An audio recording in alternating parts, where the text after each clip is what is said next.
यत्कृपात्तमहं वन्दे परमानन्दमाधवम् श्रीमन्नदनगोपालं बृन्दारं पुरन्दरं श्रीगोपद्येऽहं दीनाकारणम् वन्दे मुकुन्दमरविन्ददयालताक्षम् कुन्देन्दुशङ्खदशनं शिशुगोपभूषम् इन्द्रादिदेवगणवन्दितपादपीठम् वृन्दावनालयमहं वसुदेवसूनम् नवजलशिखरणम् विकसितनलिनास्यम् विस्फुरन् मन्दहास्यम् कनकरुचिदुकूलम् चारुवर्हावचूलम् कमपि निखिलसारम् नौमि गोपीकुमारम् वंशीविभूषितकराल्लवनीरदाभात् पीताम्बरादरुणबिम्बफलाधरोष्ठात् पूर्णेन्दुसुन्दरमुखादरविन्दनेत्रात् कृष्णात् परं किमपि तत्त्वमहं न जाने ध्यानाभ्यासवशीकृतेन मनसा तन्निर्गुणं निष्क्रियम् ज्योतिकिञ्चन योगिनो यदि परम् पश्यन्ति पश्यन्तु ते अस्माकं तु तदेव लोचन चमत्काराय भूयाचिरम् कालिन्दी पुलिनेषु यत्किमपि तन्नीलं नभो धावति। श्री राममय सब जग जानी करो प्रणाम जोड़ जुग पानी।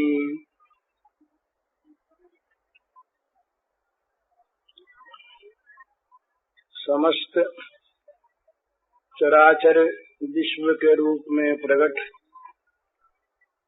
श्री भगवान के पावन चरण कमलों में सभक्ति नमस्कार।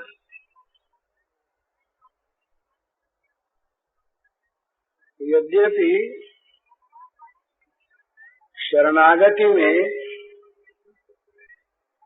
इस बात का विचार नहीं किया जाता कि शरणागत होने वाला किस प्रकार का साधक है, उसमें तो केवल एक ही बात देखी जाती है कि वह भगवान के शरणागत संपूर्ण रूप से होना चाहता है या नहीं। भगवान के शरणागति के लिए, भगवान के प्रति आत्मसमर्पण के लिए ये आवश्यक नहीं है कि उसमें अमुक अमुक प्रकार के बाहरी गुण होने चाहिए। जिसमें बाहरी गुण हो वही भगवान की शरणागति प्राप्त कर सकता है, ऐसी बात नहीं। कैसा भी हो, किसी श्रेणी का हो, किसी वर्ग का, वर्ण का हो, किसी जाति देश का हो, उसने पहले कुछ भी किया हो, उसकी अब तक की जीवनचर्या कैसी भी रही हो, इस समय वर्तमान में वो यदि सचमुच अपने दैन्य का अनुभव करता हुआ, अपनी दीनता, अपनी साधनहीनता, अपने मन की मलिनता, अपनी सब प्रकार की अयोग्यता, अपनी अशक्ति, इन सब का अनुभव करता हुआ जो सर्वसमर्थ, परम सुहृद, बिना ही कारण स्नेह करने वाले भगवान के चरणों में अपने को डाल देता है, बिना किसी शर्त के, केवल भगवान की कृपा के भरोसे, अपने साधन के भरोसे नहीं, अपनी शक्ति योग्यता के भरोसे नहीं, अपने किसी पुरुषार्थ के बल के भरोसे नहीं, अपने किसी धर्म कर्म के भरोसे नहीं, केवल भगवान की कृपा के भरोसे विश्वास पूर्वक उस कृपा पर आस्था करके अपने को जो भगवान के चरणों में डाल देता है, भगवान ये नहीं देखते कि ये पहले कैसा था, ये किस जाति का है, किस धर्म का है, इसके अब तक के आचरण कैसे हैं, ये नहीं देखते भगवान। बस सन्मुख हुई जीव मोहि जबहि, कोटि जन्म अघनासहि तबहि। कोटि विप्र बधला जहि जाहि, जिसको करोड़ों ब्राह्मणों की हत्या का पाप लगा है, शरण जाने पर भगवान कहते ही तजो नहीं ताहि, उसको भी त्याग नहीं करते। तो इसलिए भगवान की शरणागति के लिए केवल भगवान की कृपा पर विश्वास ही परम और चरम साधन है। भगवान की कृपा पर विश्वास और अपने दैन्य का ठीक परिचय, सब तरफ से, सब प्रकार से अपनी दीनता का, अपनी हीनता का पूर्ण परिचय, पूर्ण ज्ञान और भगवान की अहेतुकी कृपा में पूर्ण विश्वास, बस शरणागति का ये साधन है। भगवान कुछ नहीं कहते, उसको शरण में रख करके पवित्र कर लेते हैं, पावन कर लेते हैं। परंतु कुछ भक्तों का ये कहना है, बड़ा सुंदर कहना है। ये तो अब तक की बात हुई, वो तो हम सरीखे लोगों की बात हुई जिनमें कोई बल नहीं। कुछ भक्तों का कहना बड़ा सुंदर कहना है कि हम जिस धाम में भगवान को विराजित करना चाहते हैं, हम जिस मंदिर में भगवान की प्रतिष्ठा करना चाहते हैं, हम जहाँ भगवान को बुलाकर बसाना चाहते हैं, वो स्थान गंदा क्यों रहे? गंदगी साफ वो कर देते हैं, ठीक उनकी कृपा है। पर क्या हम किसी गंदी चीज को लेकर अपने परम प्रेमास्पद प्रियतम प्रभु के ग्रहण करने के लिए उनसे कहें? ये यद्यपि वो कृपा पूर्वक ग्रहण कर लेंगे, परंतु ये उचित नहीं है। हम भगवान के सामने जो परम मंगलमय हैं, परम कल्याणमय हैं, परम पवित्र हैं, उन भगवान के सामने उनसे हम कहें जा करके कि हम गंदगी से भरे हैं, आप हमें ग्रहण कर लो, कर लें, परंतु उचित नहीं। इसलिए क्या करें? भगवान की कृपा यहाँ भी काम करती है। उनकी कृपा के बल पर हम अपने को विशुद्ध करें। वो विशुद्धि भी शरणागति का ही अंग है। वो विशुद्धि क्या है? शरणागत के लिए 3 बातों की आवश्यकता होती है शरण में जाने वाले के लिए। शरण्य भगवान के अतिरिक्त दूसरे किसी में भी शरण्यता का भाव न होना। किसी और पदार्थ में, प्राणी में, देवता में, साधन में, किसी में भी शरण्यता का भाव न होना, भगवान के सिवा और भी कहीं मुझे शरण मिल सकती है, इस प्रकार की भावना का न रहना, इसी का नाम है भजते माम अनन्य भाग। माम अनन्य भाग भजते, दूसरे को हिस्सा न दे, दूसरा कोई भगवान के सिवा शरण देने वाला है, इस प्रकार की कल्पना मन में न रहे। कोई साधन, कोई देवता, कोई इष्ट, कोई चीज। एक बात। दूसरी बात, भगवान की शरणता में पूरा विश्वास हो कि भगवान जब शरण में ले लेंगे तब हमारे लिए कोई चिंता, कोई भय रह नहीं जाएगा। अगर मन में ये चिंता और भय है कि भाई शरण तो होते हैं पर कुछ करना पड़ेगा और बिना किए कैसे काम चलेगा, तो शरण में विश्वास नहीं है। ये दूसरी बात।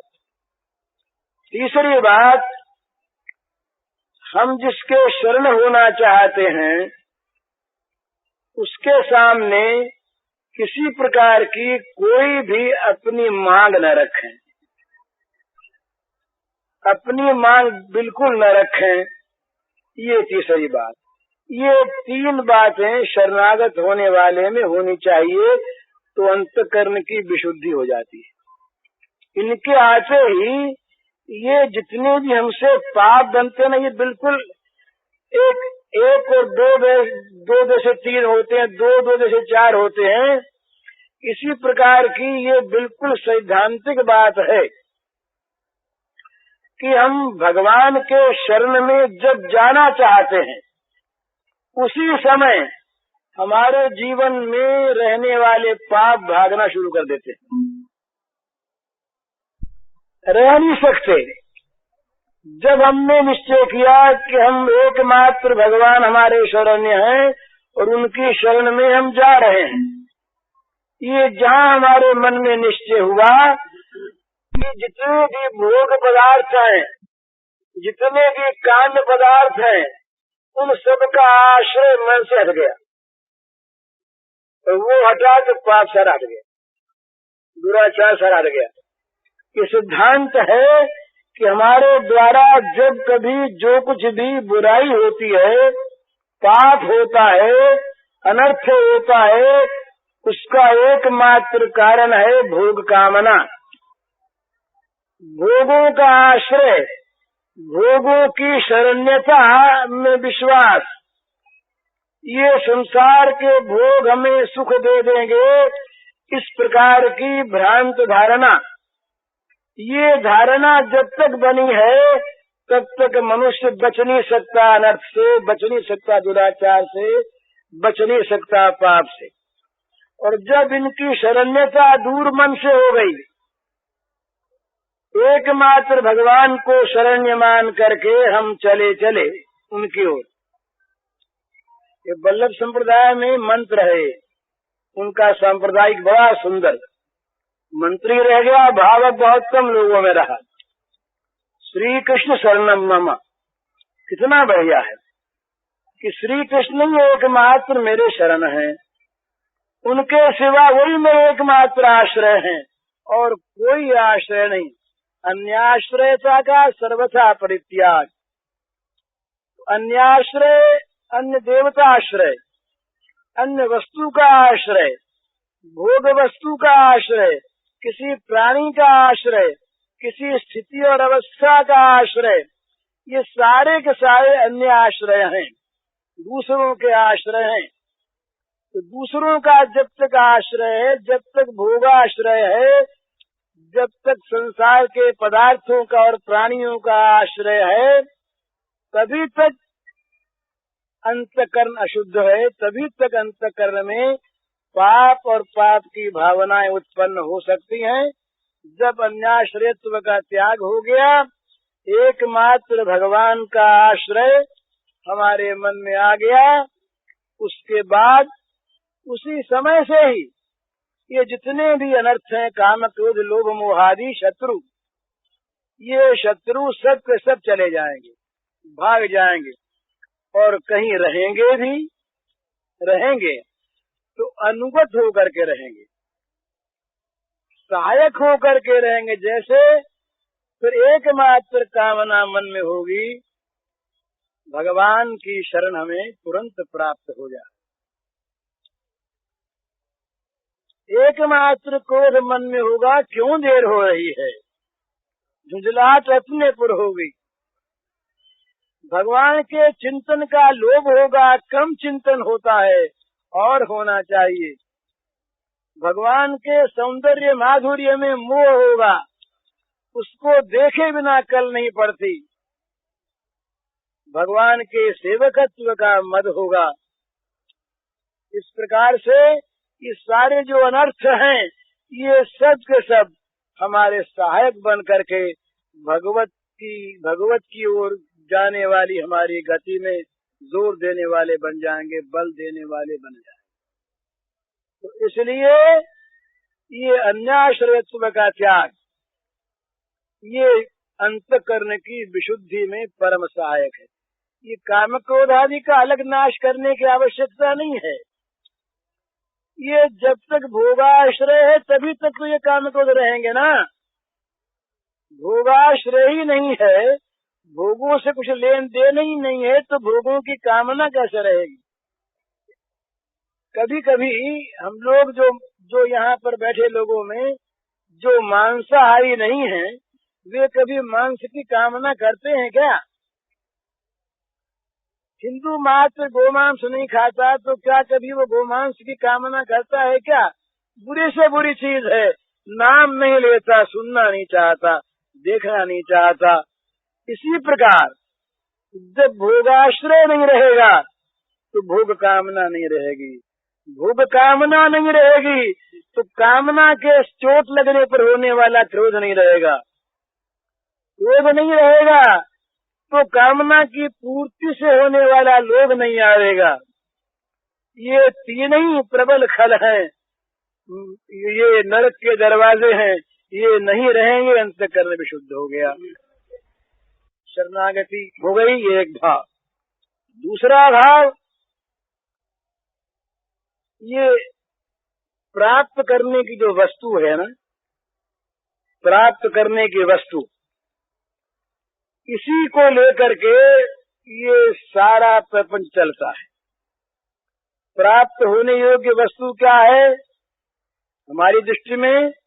संसार के भोग।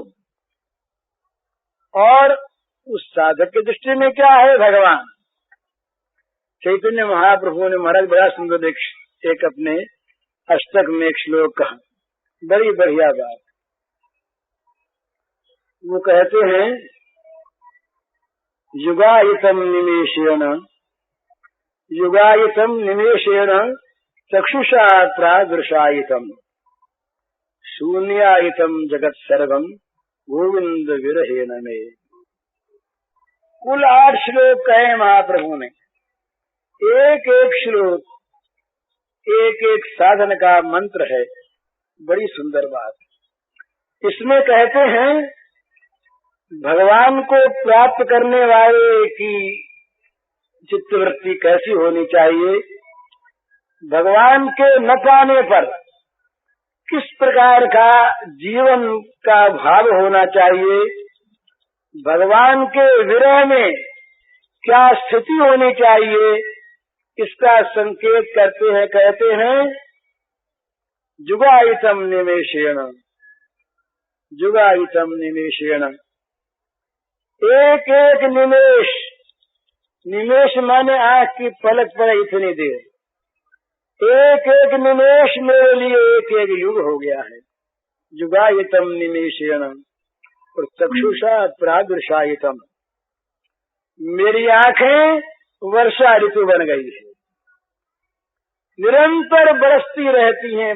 चक्षुषा प्रादृशायितम और शून्यायितम जगत सर्वम, सारा जगत मेरे लिए सूना हो गया है। 3 बात कही, 3 बात। युगायितम निमेषेण चक्षुषा प्रादृशायितम शून्यायितम जगत सर्वम गोविंद विरहेण में। गोविंद के विरह में, गोविंद के वियोग में, भगवान के अमिलन में, प्रेमास्पद की विरह व्यथा में क्या दशा है, तो एक एक निमेष युग के समान बीतता है, सहन नहीं होता। श्री गोपांगनाएं गोपी गीत में कहती हैं कि ब्रह्मा ने बड़ी गलती की। ये जब श्याम सुंदर लौट करके आते हैं व्रज में, उस समय हम उनको देखा करती हैं, परंतु बीच में पलक पड़ जाती है। ये पलकें ब्रह्मा ने क्यों बना दी? ब्रह्मा ने बड़ी गलती की जो पलकें बना दी, क्योंकि एक एक पलक हमारे लिए युग के समान बीत जाती है। पलक पड़ी इतनी देर का जो आदर्शन है प्रियतम का, वो आदर्शन हमारे लिए युग के समान हो जाता है।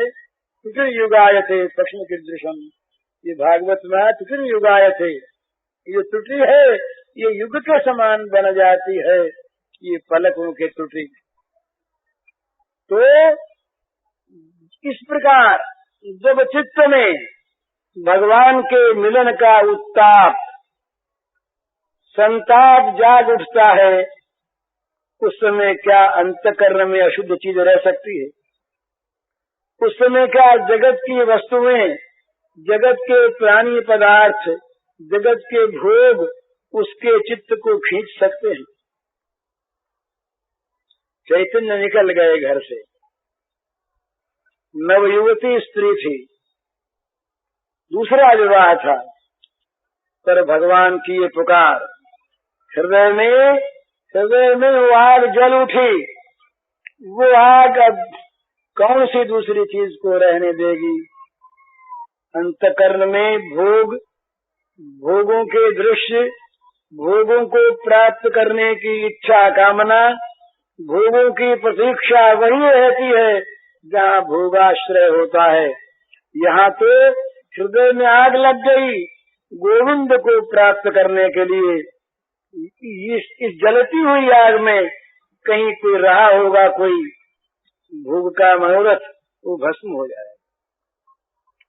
किसी प्रकार की दूसरी भावना महाराज आप संसार में देखते हैं, जब किसी एक विषय में हमारा मन अत्यंत लग जाता है और उसको प्राप्त करने के लिए जब आतुर हो उठता है, उस समय क्या मन में और चीज रहती है? हमारा सबका अनुभव है, जब कभी जीवन में किसी वस्तु के लिए जो नाशमान वस्तु है, जो प्राप्त होने पर रहेगी नहीं और जो अपूर्ण है, ऐसी वस्तु को प्राप्त करने के लिए हमारे मन में जब एकांत लालसा जाग उठती है, हृदय व्याकुल हो उठता है, उस समय क्या जगत के और पदार्थ याद रहते हैं? क्या जगत का खेल तमाशा हमें अपनी ओर खींच सकता है? क्या जगत का सौंदर्य माधुर्य हमारे मन को आकर्षित कर सकता है? कदापि नहीं। मन विशुद्ध हो जाता है एक में लग करके। इसी प्रकार जब भगवान का विरह जाग उठता है, जब यही जगाना है, साधन के द्वारा और कुछ नहीं करना है। भगवान की प्राप्ति दुर्लभ नहीं है। भगवान की प्राप्ति के लिए हृदय में संताप का जाग जाना, बस यही दुर्लभ है।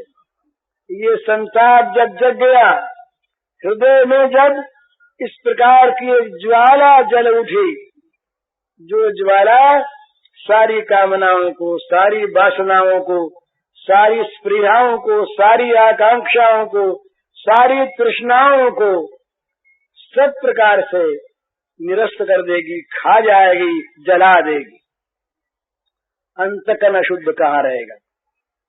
अंतःकरण की अशुद्धि कोई चीज नहीं है। अगर उसमें आग डाल दी जाए, कूड़े में आग डाल दी जाए, तो कूड़ा कितनी देर रहेगा? पूरा आग बन जाएगा। इसी प्रकार भगवत प्रेम प्राप्ति की, भगवत प्राप्ति की हृदय में आग जला लेनी चाहिए। ये परम साधन है, परम साधन। और ये जल शक्ति है। ये जल शक्ति है कैसे? चैतन्य महाप्रभु जैसे, मीरा जैसी, अंडाल जैसी, श्री गोपांगनाओं जैसी, श्री नरसिंह जी जैसे इन महात्माओं के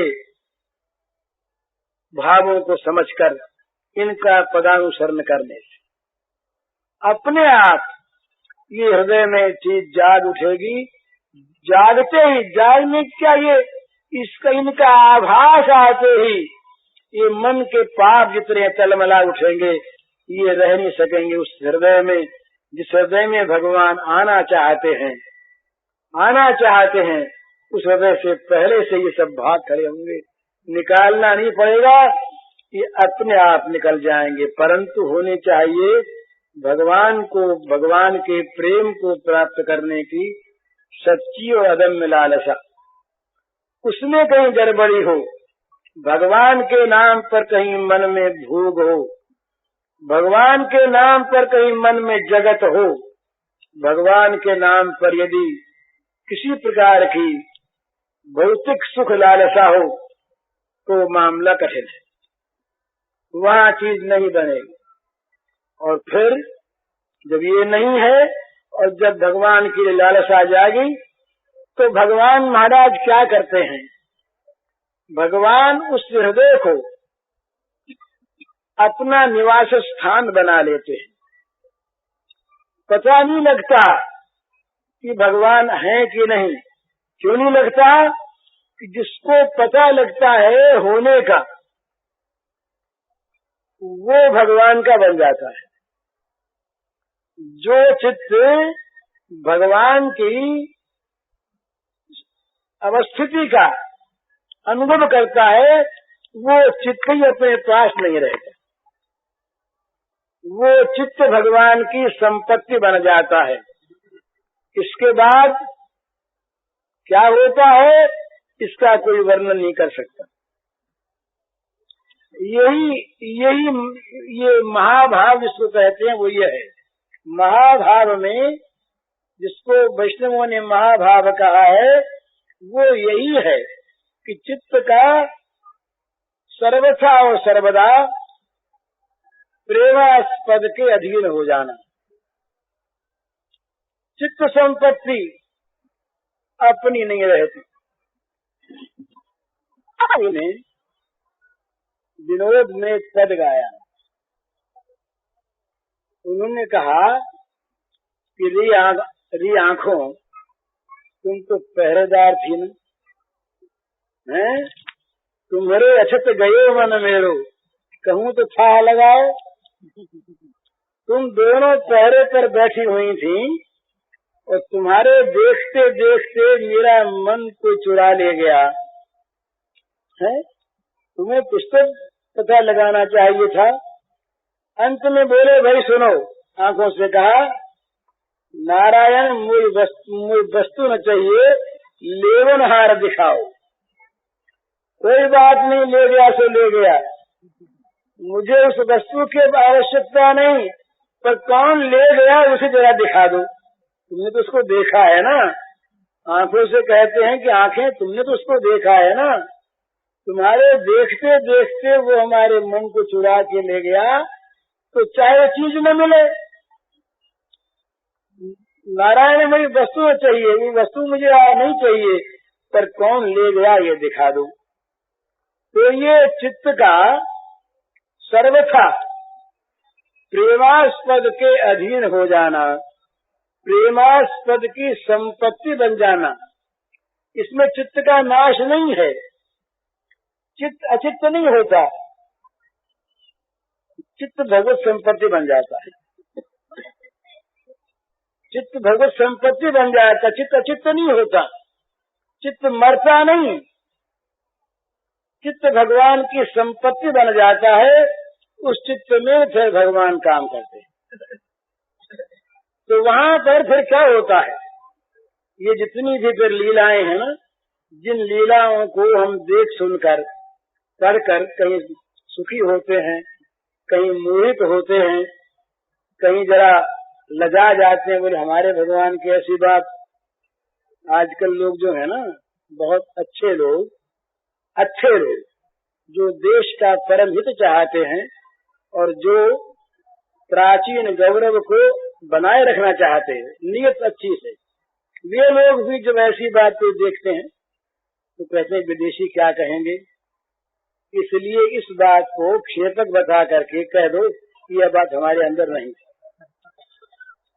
ऐसा बड़े बड़े लोग ऐसा कहते हैं कि ये चीज थी नहीं जी, ये तो क्षेपक है, ये क्षेपक है, ये चीज आई नहीं, ये तो पीछे से हमारे यहाँ नहीं थी। हमारा तो परम साहस पूर्वक शंकराचार्य जी ने कहा, आज किसी ने हमसे कहा कि शंकराचार्य वगैरह ने पुराणों को रूपक माना। हमने कहा रूपक नहीं माना, उन्होंने सिद्धांत से भले ये कह दिया हो कि ये व्यावहारिक सत्ता की बातें हैं, पर व्यावहारिक सत्ता में न हुई है ये बातें, ये कोई नहीं कहते। ये रूपक नहीं, ये चीज सब सत्य। तो वहाँ फिर जो मिलन है, सखाओं से भगवान का मिलन, माताओं से भगवान का मिलन, सखियों से भगवान का मिलन, शत्रुओं से भगवान का मिलन, यो हम कहने जाए तो भाई ये कहेंगे कि भाई भगवान के न माता है, न सखी है, न सखा है, न शत्रु है। तो क्या भगवान ये दंभ करते हैं, लोगों को दिखाते हैं, उनके मन में है नहीं, बोले नहीं दंभ भी नहीं कह सकते, तो झूठी बातें हैं सब, ये भी नहीं।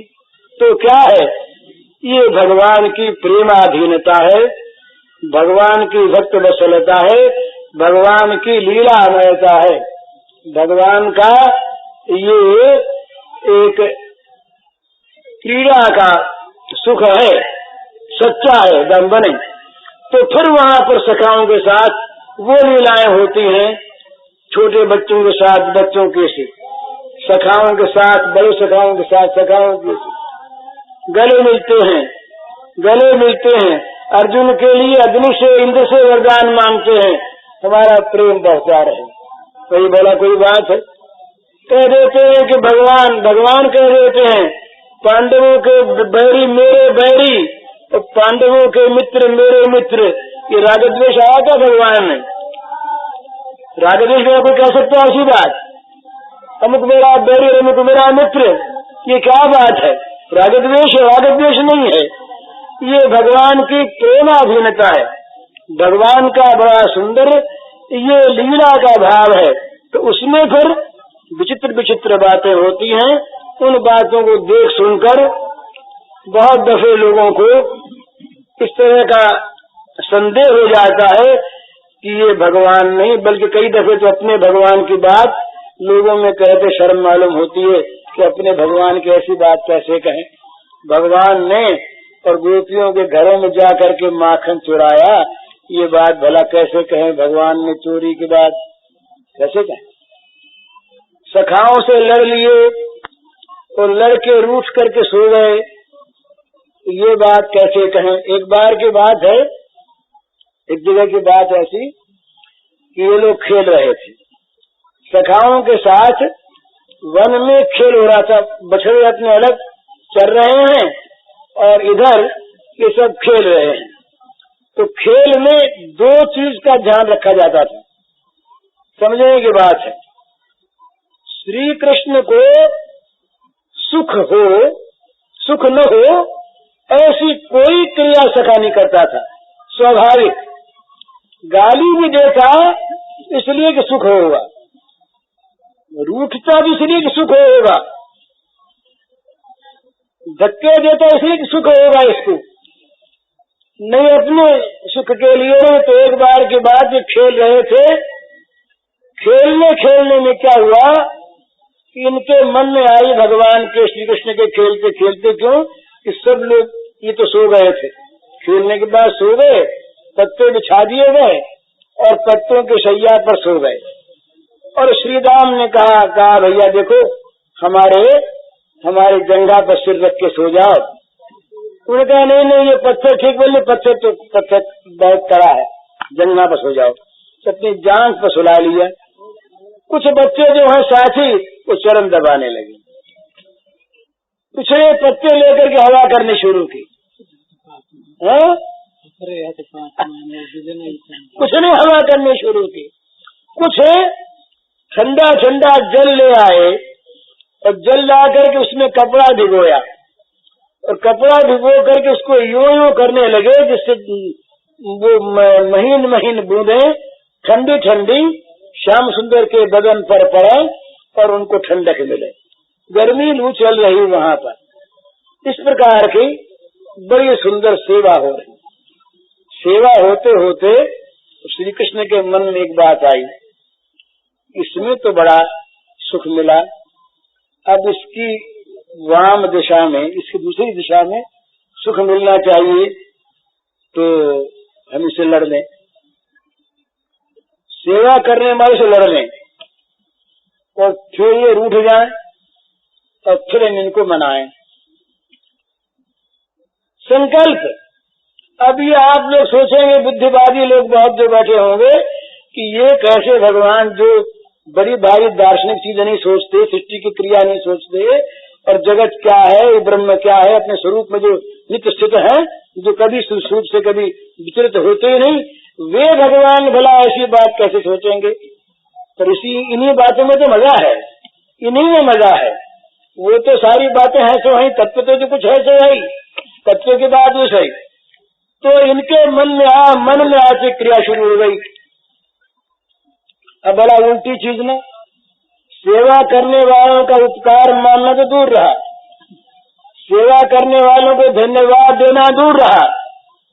कोई कहेंगे ये भगवान ने कुछ सीखने लायक बात की, आदर्श नहीं है। तो यहाँ तो आदर्श की बात नहीं है, ये लोक संग्रह के भगवान जो है वो कुछ अलग है, यहाँ तो खेलने वाले भगवान। तो उन्होंने क्या किया महाराज कि वो जिसने श्रीराम ने जंगा दे रखी थी अपनी, उससे पहले तो लड़े, तेरी जान नीची है और मेरा सिर दुख पाता है, तो क्या तो सिर दुख पा जाएंगे, हट यहां से जल्दी। उसने कहा भैया देख मेरी बड़ी नरम नरम जान है और ऊंची नहीं है, मेरे से नीचा करने बोले ना तेरे मुझको तकलीफ दी, भाग यहां से। उसको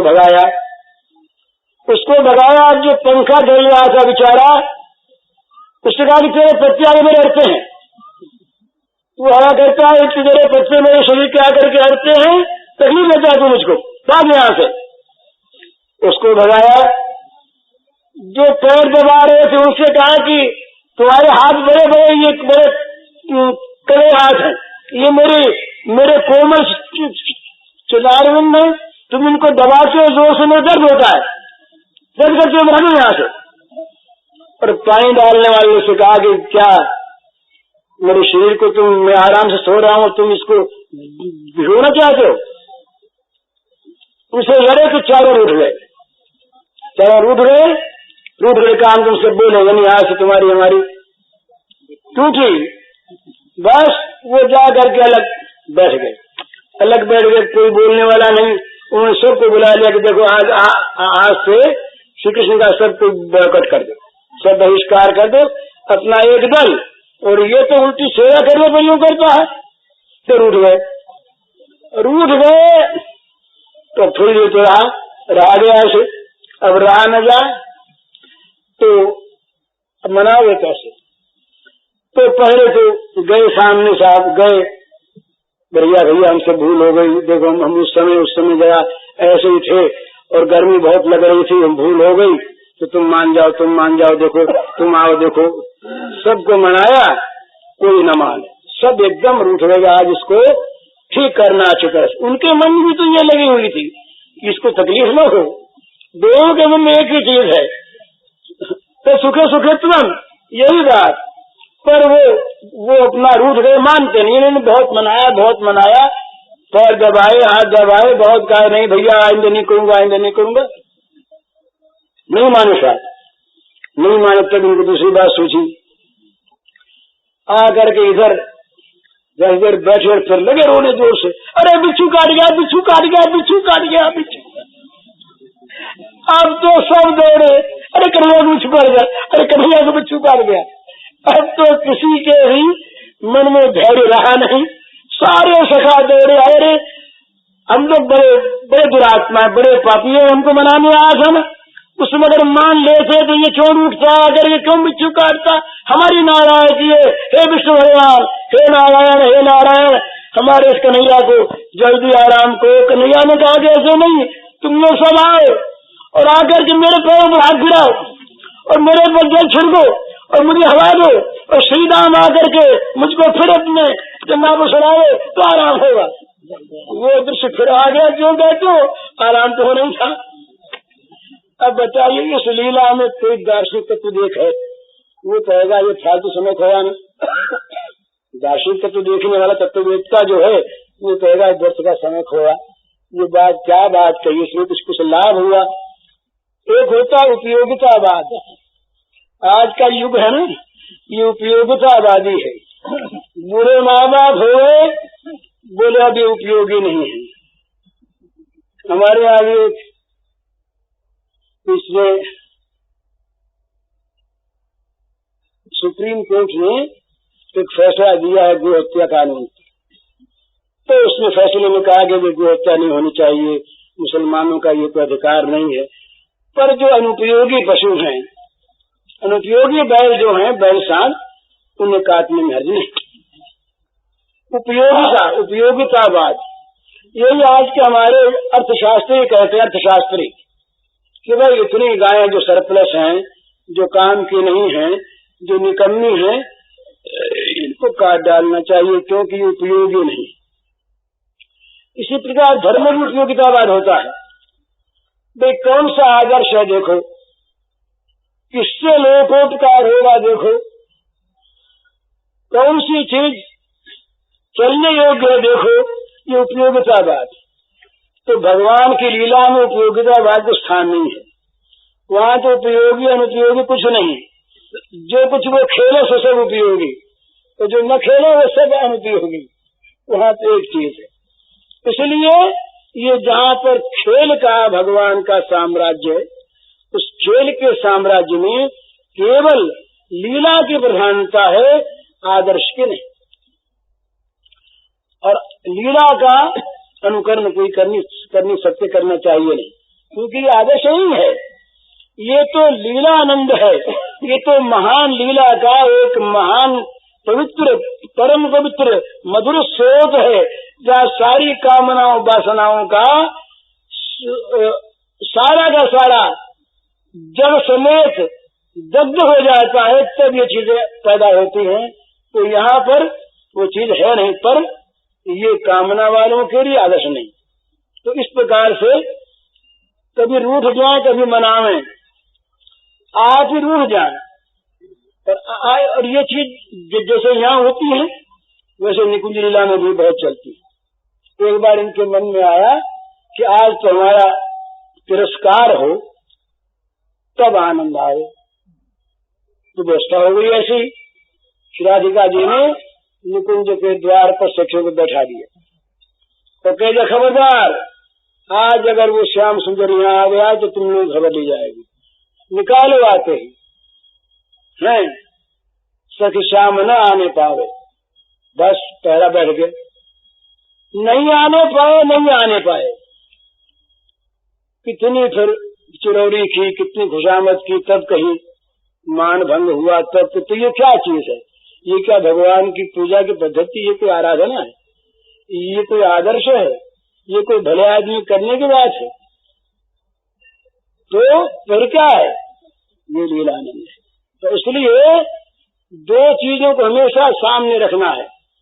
भगवान की लीलाओं में अगर प्रवेश करो तो वहाँ पर मन को विशुद्ध करके जाओ, लीला को देखो, लीला को समझो, लीला को सुनो, नकल मत करो। कभी नकल करनी है आदर्श की, नकल भगवान की लीलाओं की नहीं करनी है। लीला कभी आदेश नहीं देती, आदेश देते हैं वचन, आदेश देते हैं वचन। वचनों को पालो, तो वचनों में जहाँ जहाँ भगवान जो जो कुछ कहते हैं उनका पालन करना चाहिए। लीला तो आनंद के लिए है। जिनके नेत्रों में भगवान ने ये शुभ दृष्टि दे दी, जिन पर भगवान ने कृपा कर दी, जिनके नेत्रों में प्रेम की ये दिव्य दृष्टि आ गई, तो लीलाओं को देखेंगे, सुनेंगे, समझेंगे, आनंद मनाएंगे, वो लीला रत होंगे। हर एक की चीज नहीं, लेकिन जहाँ आदर्श है वहाँ पर सारी चीजों को मानना है, और आदर्श मानने की अधिक आवश्यकता है। आदर्श मानने की अधिक, इसलिए ये हम तो श्री कृष्ण को देखते हैं भागवत में, कई रंगों में देखते हैं। भागवत बहुत रंग। एक श्री कृष्ण है महाराज जो सवेरे 4 बजे उठते हैं, 3 बजे, और उठ करके उठते ब्रह्म का ध्यान करते हैं, ध्यान करते हैं भगवान, और ध्यान करके फिर सूर्य स्नान करके संध्या करते हैं, अग्निहोत्र करते हैं, तर्पण करते हैं, फिर पिता माताओं को प्रणाम करते हैं, गोदान करते हैं, रोज फिर दान करते हैं। इस प्रकार करके फिर वो सब प्रकार से अपने नित्य कर्मों से निवृत्त होकर फिर राज्यसभा में जाते हैं, घर के काम में लगते हैं। इस प्रकार का आदर्श भगवान का, इस प्रकार का आदर्श। एक भगवान वो है जो भगवान अर्जुन का रथ आंकते हैं, एक भगवान वो है जो अत्यंत दरिद्र, समाज में जिसका कोई मान नहीं, जिसका शरीर हीन क्षीण, जिसकी हड्डियां पसलियां बाहर निकली हुई, मैला कुचैला कपड़ा पहने हुए, जिसके शरीर पर, तमाम शरीर पर ये धूल भरी हुई, जिसके पैरों में कांटे गड़े हुए और बिहाई फटी हुई, इस प्रकार के दरिद्र को हम देखते हैं श्री कृष्ण राज सड़क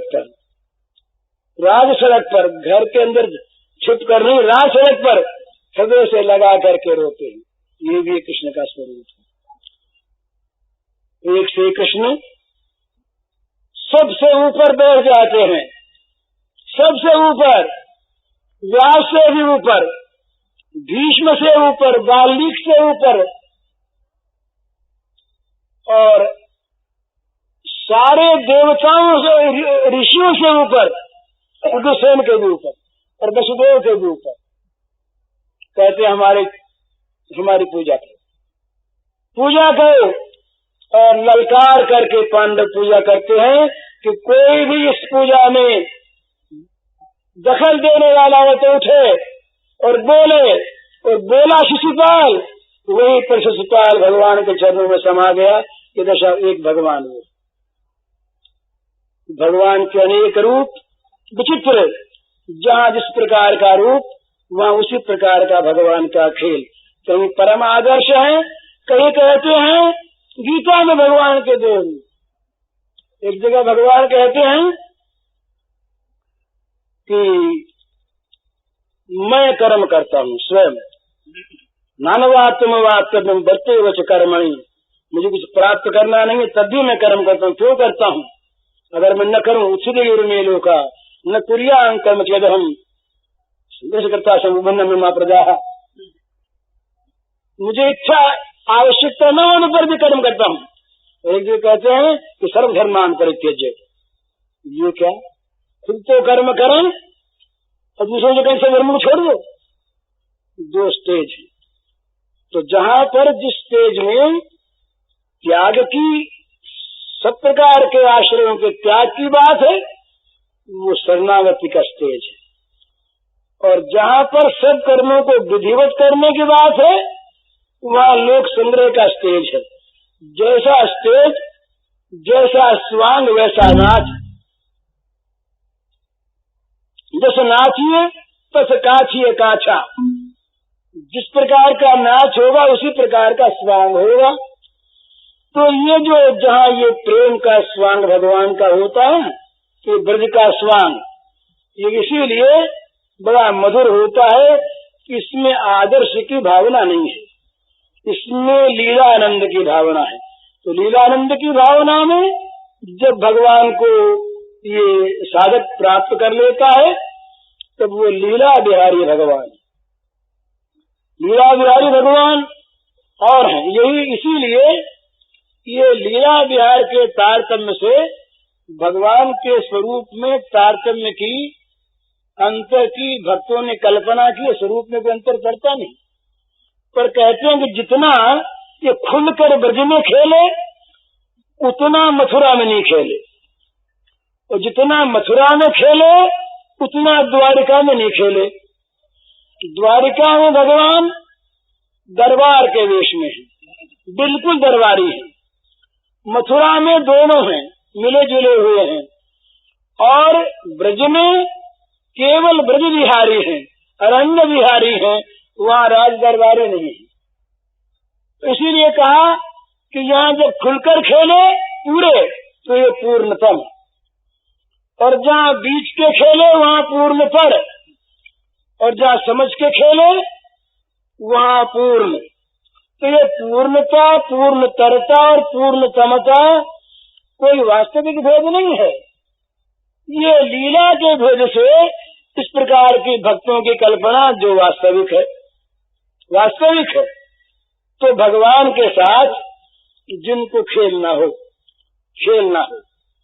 वे तो लीला बिहारी भगवान का ध्यान करें, और भगवान के साथ जिन लोगों को सब प्रकार का सुंदर समुचित कर्म करते हुए आसक्ति रहित होकर जगत की सेवा कर रही हो, वे के प्राणय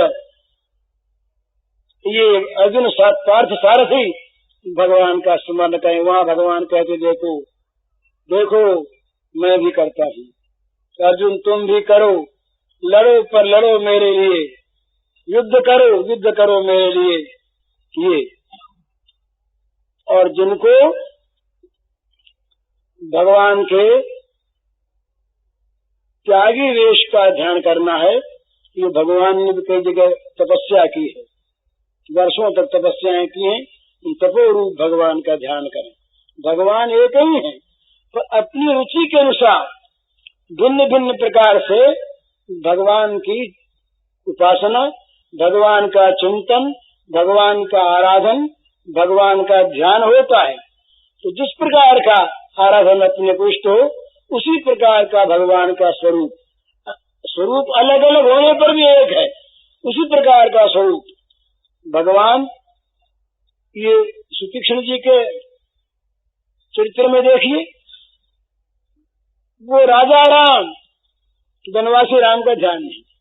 भगवान शंकर को देखिए, बालक राम छोटे से, काकभुशुंडी के छोटे से बालक राम। इस प्रकार राम एक ही, तो काकभुशुंडी जी ने कभी ये नहीं चाहा कि वो दरबार में बैठे हुए राम की उपासना करेंगे। तो ये बड़ा आनंद है। हम जब जब ये बाल रूप लीला करते तब तब हम कौवे होके पीछे पीछे दौड़ते हैं, हमको एक पूप दिखाते हैं, और जब पास आते तो भाग जाते हैं। ये बड़ा लीला आनंद है। बस यही चाहिए। हमारे वो रामा जी महाराज थे, रामा जी, बिहार में आपने शायद नाम सुना होगा। रामा जी रहे राजेंद्र बाबू के गुरु।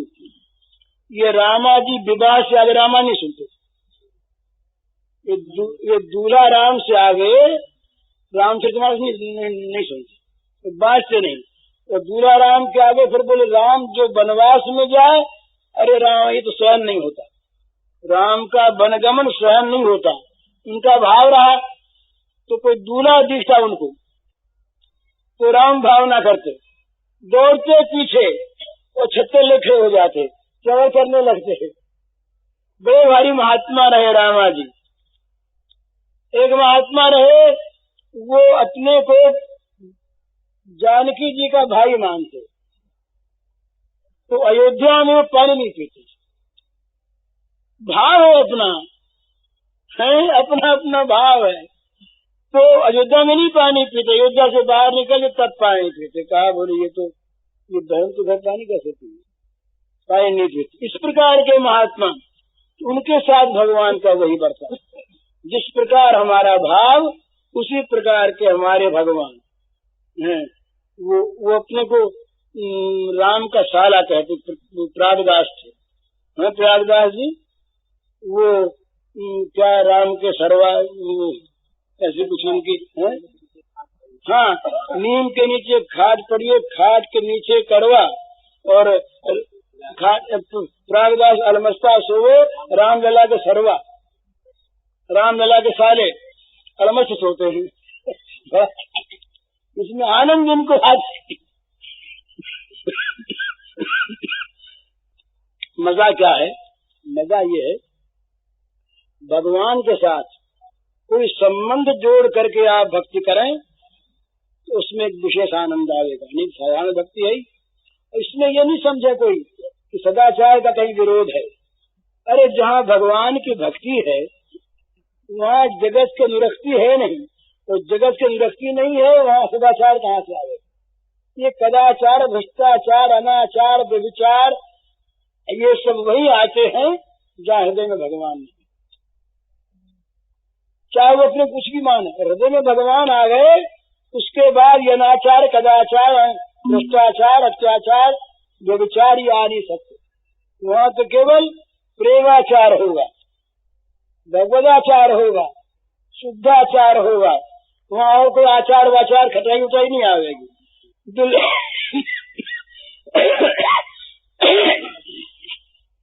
सड़ी चीज है, और जो आचार है खटाई सड़ी चीज है। वहाँ तो बिल्कुल निखालिस माधुर्य आवेगा। निखालिस माधुर्य का अर्थ है काम क्रोधादि जहर से रहित जो परम पवित्र प्रेम है, वो है निखालिस माधुर्य। जिस प्रेम में, जिस भक्ति में, जिस ज्ञान में, जिस कर्म में भगवान नहीं है और जिनमें काम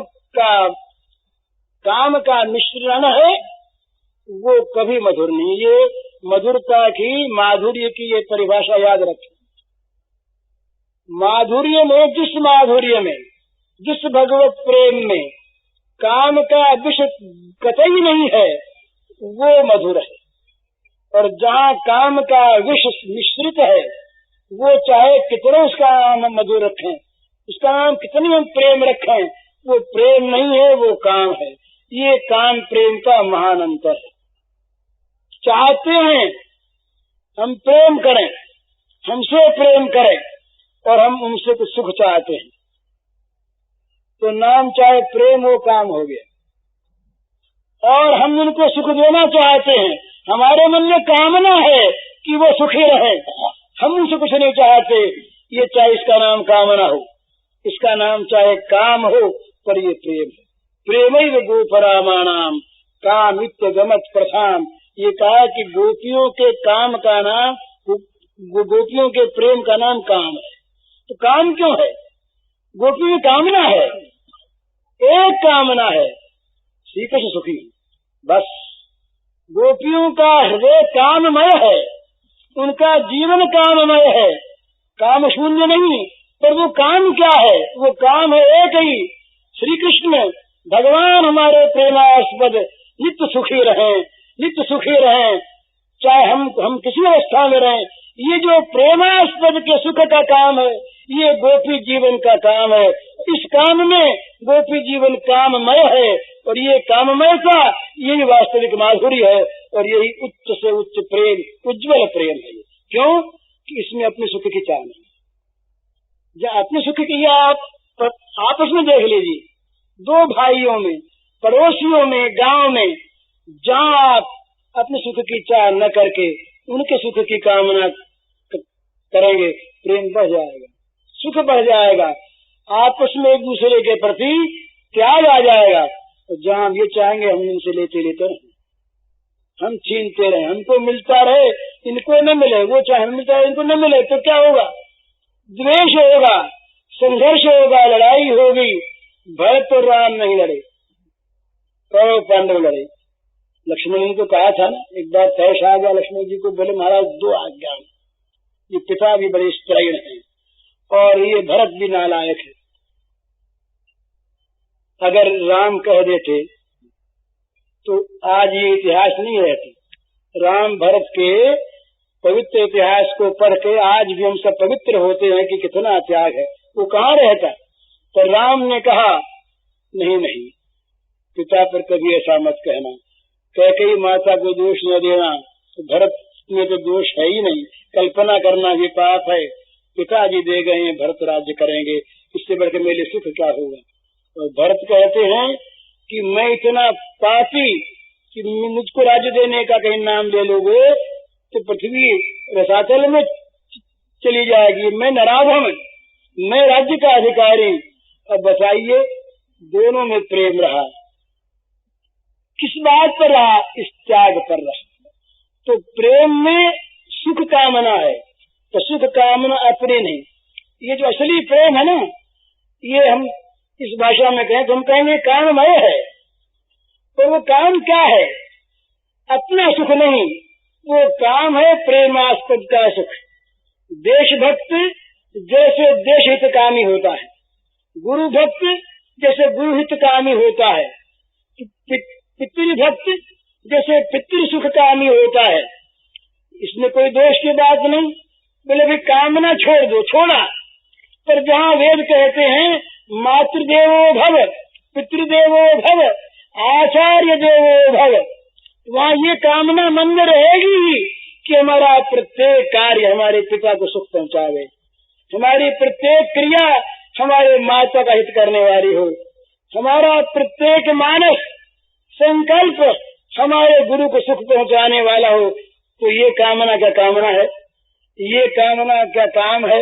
यही कामना तो असली प्रेम है, यही कामना असली भक्ति है, यही कामना असली समर्पण है। तो इसका नाम चाहे काम हो, ये प्रेम है। और जहाँ नाम हजार प्रेम रखे, बोले हम बड़े देश प्रेमी हैं, मिनिस्ट्री हमको मिल जाए। हरिओम तत्सत। पूज्य श्री भाई जी के इस प्रवचन का शीर्षक है शरणागति सरल अध्ययन और इसका कैसेट संख्या है 21।